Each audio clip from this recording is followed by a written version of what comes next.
You're watching Shaw Arts and Entertainment. I'm Curtis Anderson. I'm back at TCU Place Day alongside Mr. Jesse Cook. Jesse, how are you doing? How's it to be back in Saskatoon? It's great. We've been here, I guess, a couple of times playing the Jazz Festival, which is always a sort of a fun party fest, hippie party fest, if you don't mind my saying. I love it, because people get up and dance here. I don't know if that's going to happen tonight, because this is a fancy theater and all, but yeah, at the festival, people are always up sort of. It sounds like you have a challenge for tonight now to get people up and dancing. Yeah, I'll do what I can. I don't know. I mean, I'm not. Do you have a symphony that plays here? Is that what? Sometimes. Yeah? So I think it's hard in the symphony halls. I think people feel like they have to be on their best behavior. So I'm hoping they won't. Maybe a little drinking before the show might help that. I'm not sure if Saskatoon's ever on its best behavior, but anyways, you're in Saskatoon promoting the brand new album Frontiers. Before we talk about that, I got to say congratulations. Brand new son, a couple years old.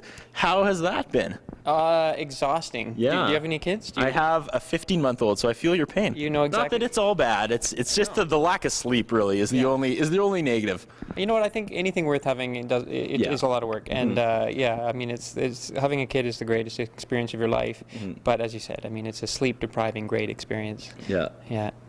Little boy. Yeah, he's a little boy. He's a little terror. He loves guitar and he loves breaking things. So that's not a good combination. No. Yeah. It's the exact combination I have at home. But okay, let's jump into this.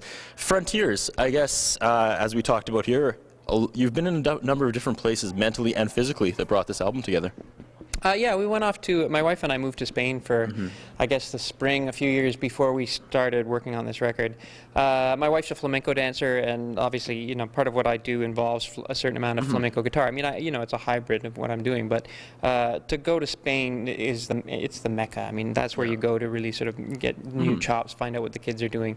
I think Spain produces flamenco guitarists the way Canada produces hockey players. So I went to where they were, and yeah, we hung out, and we both got better at what we did, and then it was nice. It was nice to be a student again, because you know, when you're constantly outputting records and performing in concerts, you feel like the idea you're constantly the pressure is on you to come up with new ideas all the time, and to be in Spain, to be on the receiving end of ideas was just great. Sounds like some pretty fun homework, though. Really, you can't complain. Yeah, for sure. I mean, it's beautiful there. Sevilla is so romantic.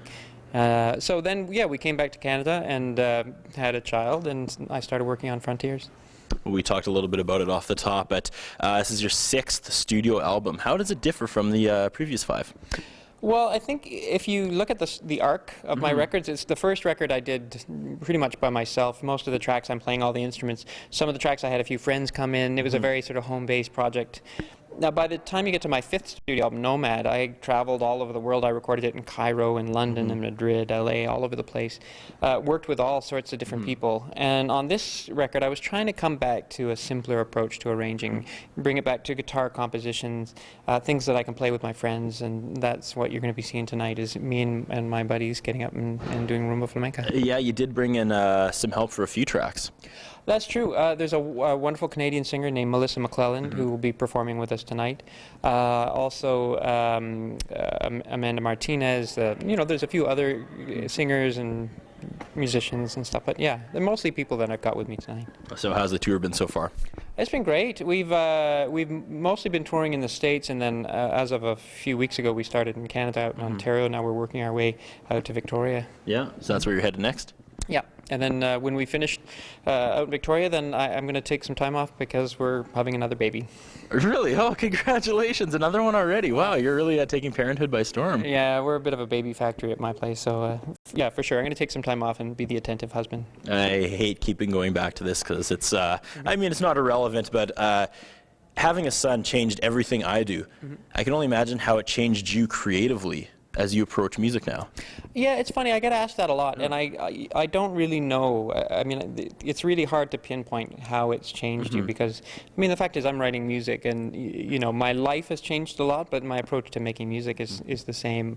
You know, I just keep writing until I feel the hairs standing up on the back of my neck. It might be more coffee-fueled writing now as well. Well, that for sure, yeah. There's not so many sort of all-night writing sessions because, you know, I'm up all night with somebody else, right? But it's great. It's a terrific experience. How it's translated into writing, I don't know. Maybe other people, when they listen to the records, they'll hear the difference. I don't see it personally.